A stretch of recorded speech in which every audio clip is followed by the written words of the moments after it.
নমস্কার বন্ধুরা, এমিলিস ব্লগে তোমাদের আবারও স্বাগত জানাই।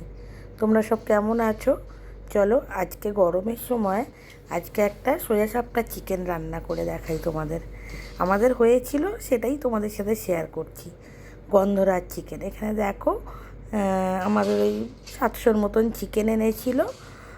ওই চিকেনটা আনার সাথে সাথে আমি লেবু পরিষ্কার করে ধুয়ে জলটা ভালো করে ঝরিয়ে নিয়ে কিছুটা লেবু, ওই একটার মতন লেবু আর একটুখানি দিয়েছি, প্রয়োজন মতন নুন দিয়েছি, দিয়ে ভালো করে আগে মাখিয়ে বেশ আধা ঘন্টার উপর রেখে দিয়েছিলাম।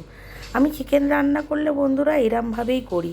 কোনো সময় যদি দেখি লেবু একটু বেশি আছে, এরমও করি যে জলের মধ্যে লেবুর রস নুন দিয়ে জলের মধ্যেই চিকেনটাকে ডুবিয়ে রাখি। আমার বরমশাই আবার কী করে বলো তো, চিকেনে একদম খেতে পারে না, মানে একটা স্মেল থাকে না, সেই স্মেলটার জন্য।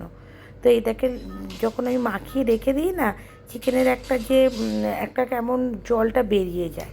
তো দেখো, আর নিয়েছি ওই 20-25 কোয়ার মতন রসুন নিয়েছি, আর আদা দিয়েছি ওই 3 ইঞ্চির মতন, আর বেশ কিছু কাঁচা লঙ্কা নিয়েছি, কারণ এটা শুধু কাঁচা লঙ্কা আর গোলমরিচের মধ্যেই হবে। নিয়ে ওটাকে বেটে আমি রেখে দিয়েছিলাম। ওই জারটাতের মধ্যে আমি ওই ভর্তি 2 চামচের মতন ওই পেস্টটা নিলাম। হ্যাঁ, আর তার আগে আমি কিছুটা ওই 150 গ্রামের মতন টক দই আমি ছাঁকনির মধ্যে জল ঝরিয়ে রেখে দিয়েছিলাম, সেটাও রেখেছি। এটাও তার মধ্যে এবার দিয়ে দিলাম। এটাকে খুব ভালো করে ফেটিয়ে নিতে হবে। এই চিকেনটা না আমি একদমই জল দিই না, পুরোপুরি জল ছাড়া, এত তার দই থাকে তো, যার কারণে এটা জল লাগে না। এটাকে নিয়ে এবার এখানে একটা তোমার ভালো বলে রাখি বন্ধুরা, এখানে কিন্তু ক্যামেরাম্যান আমার শাশুড়ি মা। কোনো দিনও ফোন ধরেনি, এই বড় স্মার্টফোন ধরেননি উনি। হ্যাঁ, উনি এই ফোন ধরতে একদমই অভ্যস্ত। তাকেই আমি টেনে নিয়ে এসে মা একটু ধরুন বলে ধরিয়ে দিয়েছি। কি করব, আমি একা পাচ্ছি না, এক হাতে নিয়ে হচ্ছিল না, তো মাকে আমি এখানে কাজ দিয়ে দিয়েছিলাম। বসে দাঁড়িয়েছিল। হ্যাঁ, বলছে আমার মাথা ঘুরছে। যাই হোক, এখানে একটু কাশ্মীরি রেড চিলি পাউডার দিয়েছি, একটু কালারের জন্য একটু হলুদ দিলাম। এখানে আমি কোনো নুন একটু দিয়েছি, তো চিকেনে নুনটা মাখানো ছিল, সেই বুঝে নুনটা দেব। আর এর মধ্যে আমি একটু সাদা তেল দিয়ে দিয়েছিলাম, সাদা তেলেই রান্নাটা হবে। হ্যাঁ, বেশি না, 2 চামচের মতন একটু সাদা তেল দিয়ে দিয়েছিলাম। আর দেবো একটু গোলমরিচের গুঁড়ো। আমি গোলমরিচের গুঁড়োটা আমি বাড়িতে গোটা গোলমরিচ কিনে নিয়ে এসে সেটা গুঁড়িয়ে রেখে দিই, আমি ওটা গুঁড়ো ব্যবহার করি না। তো এইরমভাবে এটাকে ভালো করে ফেটিয়ে নিয়েছি প্রথমে। হ্যাঁ, ফেটিয়ে নিয়ে এবারে তোমার ওই চিকেনটা এর সাথে ম্যারিনেট করব। চিকেনটা সব লেগ পিসগুলো ছিল, ওগুলো একটু আগে থেকে আমি কেটে কেটে রেখে দিয়েছিলাম।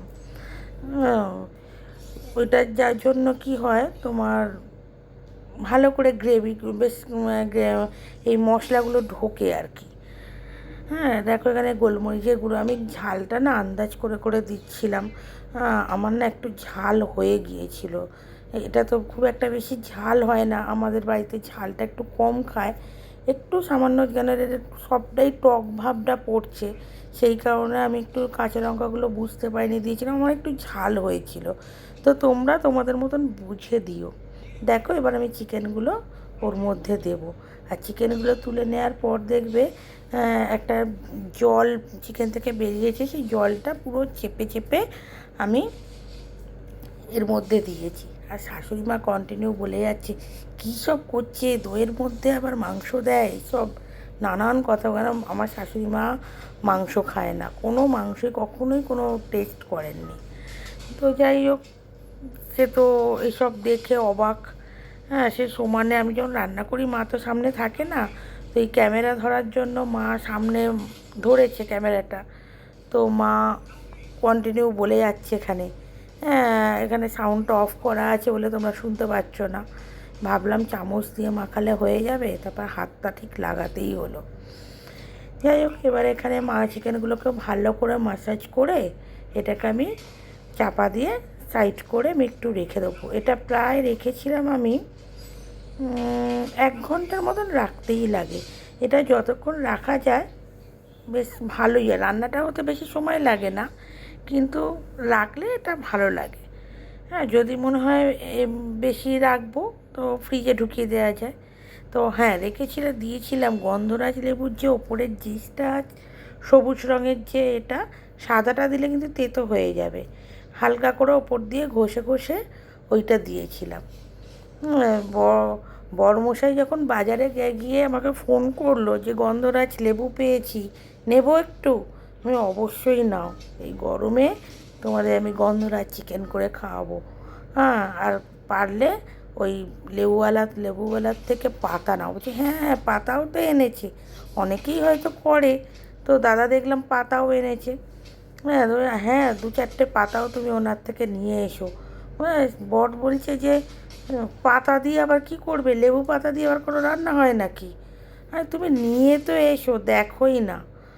তো যাই হোক, এই যে সবুজ অংশটা দিয়ে ওটাকে এর মধ্যে দেখো, ওটা ম্যারিনেট করে রেখে দিয়েছিলাম, এর মধ্যে আমার ছোটো জনটা খিদে পেয়ে গেছে, তাকে আবার খাওয়াতে হলো। উনি এমন মশাই, উনি নিজে হাতে নিজে খাবে না, ওনাকে এইভাবে ধরে ধরে আমায় খাইয়ে দিতে হয়। যাই হোক, খাইয়ে দাইয়ে ওকে ওদিকে সব পরিষ্কার করে দিলাম। আবার রান্নায় ফিরে এলাম।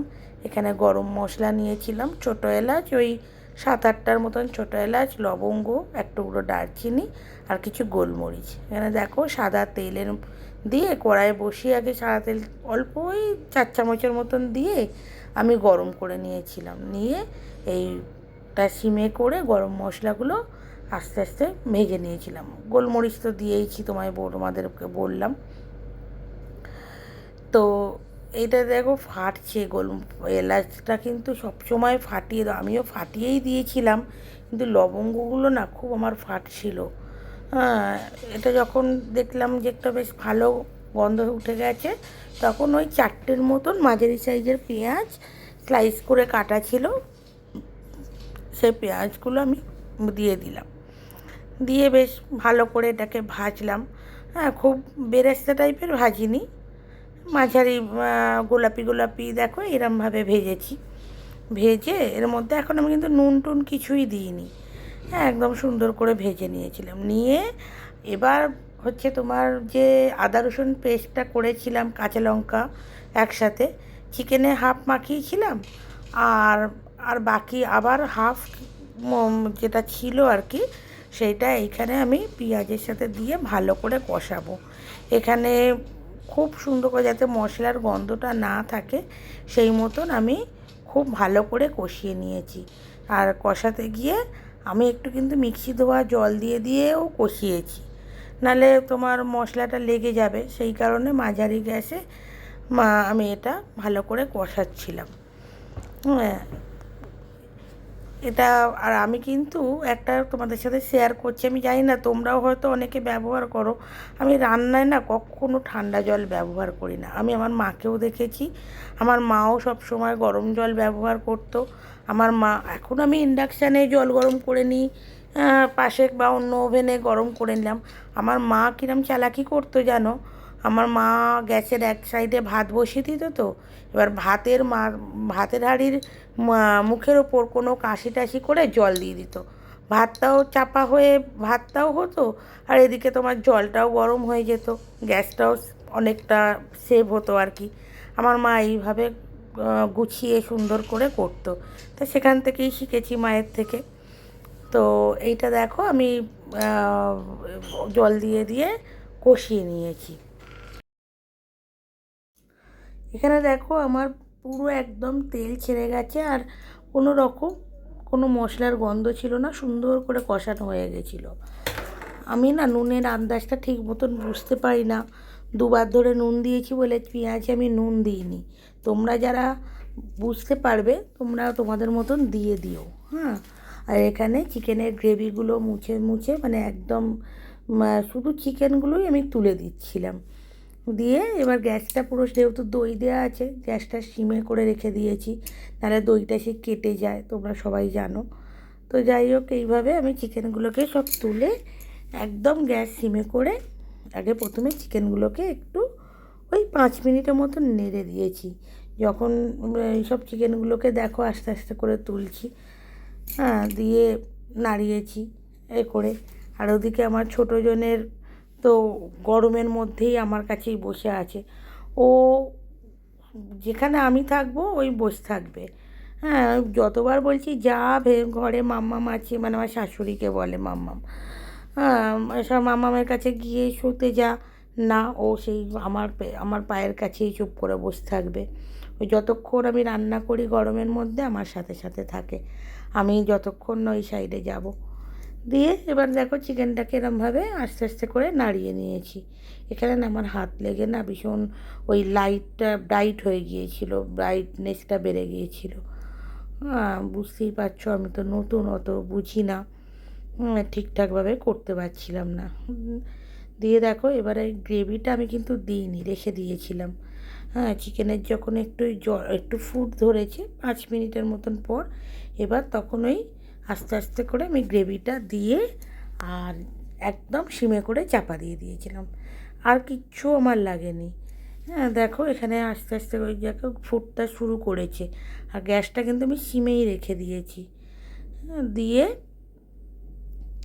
দেখো ছোট ছোট করে ফুটছে, তেলগুলো আস্তে আস্তে উঠে আসছে ওপরে। হ্যাঁ, তোমরাও লেমন চিকেন নিশ্চয়ই বানিয়েছো, তোমরা কে কীরমভাবে বানিয়েছো একটু আমাকে বলো। আমি তো এইভাবেই বানাই।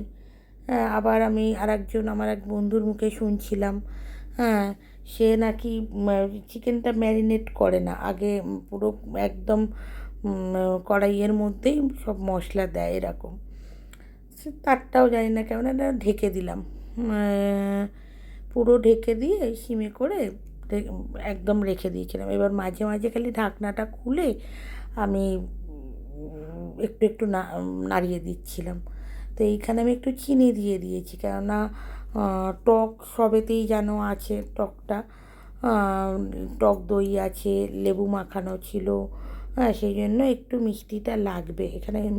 এটা তো খুব একটা ঝাল ঝাল হয় না, একটু টক ঝাল মিষ্টি টাইপের হয়। হ্যাঁ, আর যে গন্ধরাজ লেবুটা আমি ওপরের সবুজ অংশটা মাখিয়েছিলাম, তোমাদের ওটা আমি শেয়ার করা হয়নি। ওটাকে না আমি ম্যারিনেট করার সময় আধখানা লেবু, ওই লেবুটার রসটা অর্ধেকটা তখন দিয়েছিলাম, আর অর্ধেক লেবুটা আমি রেখে দিয়েছি। আমার রান্নার শেষে আমি ওটা দেবো। আর গন্ধরাজ লেবুতে তো বেশি রস থাকে না, ফ্লেভারটাই শুধু, জানো তোমরা সবাই। আর এদিকে আমি কি করেছি, যে পাত্রটা আমি যে জায়গাটার মধ্যে আর কি আমি এই চিকেনটা, দেখো এখানে পুরো দেখো তেল ছেড়ে গেছে। আমার বর কিন্তু এটা দেখলেই চেঁচামেচি করবে যে এত তেল দিয়েছি, কিন্তু না বন্ধুরা, আমি একদমই তেল কম দিয়েছিলাম। দইয়ের যে যত ফুটছে, দই থেকে পুরো তেলটা ভেসে উঠছে। আমার বরমশাই না একদম মানে খাবারের তেল পছন্দ করে না, আর আমার ছেলে হচ্ছে খাবারে বেশ একটু তেল তেল থাকবে, লাল লাল রং হবে, তত পছন্দ না। আমি না একদম খাবার টেবিলে সবাইকে খুশি করতে পারি না। হ্যাঁ, একজনের মনের মতন হয়তো আর একজনের মুখ হাঁড়ি হয়ে যায়। তোমরা কি পারো খাবার টেবিলে সবাইকে একসাথে তুমি খুশি করতে? জানিও তো একটু। এখানে দেখো পুরো একদম আমার চিকেনটাও সেদ্ধ হয়ে গেছে। এই সময় আমি একটু টেস্ট করে নিয়েছিলাম নুনটা। হ্যাঁ, তো নুনটা দেখে আমার একটু নুন লেগেছিলো, আর একটু নুন মিষ্টি দিয়ে দিয়েছিলাম। দিয়ে একদম যখন দেখেছি তেলটা হয়ে গেছে, তখন গ্যাস বন্ধ করে দিয়েছি। আর এখানে দেখো একদম নিরেট, বেশ চাপাওয়ালা একটা কোনো জায়গার মধ্যে রাখতে হবে, সেইরকমই একটা কাঁচের জার নিয়ে নিয়েছিলাম। এই যে আমার মাংসটা আমি গ্যাস বন্ধ করে দিয়েছি, দিয়ে ওই লেবু পাতাগুলো রেখে তার মধ্যে চিকেনটা পুরোটা আমি ঢেলে দিয়েছিলাম, রেখে আর ওই আধখানা লেবুটার চিপে রসটা দিয়ে দিলাম, দিয়ে এটাকে ঢেকে ওই 10-15 মিনিটের মতন রেখে দিয়েছিলাম। এবার খাবার টেবিলে একেবারে এটা খুলেছি, খুলতেই এত সুন্দর গন্ধ উঠেছে, আমার বর ভুলেই গেছে যে তেল ওপরে ভাসছে। যাক, তোমাদের সব কেমন লাগলো তোমরা অবশ্যই জানিও। আর বন্ধুরা, ভিডিওটা একটু লাইক করে দিও, আর আরও নতুন নতুন ভিডিও পেতে অবশ্যই সাবস্ক্রাইব করো, আর বন্ধুদের সাথে কিন্তু শেয়ার করতে ভুলো না। ধন্যবাদ বন্ধুরা।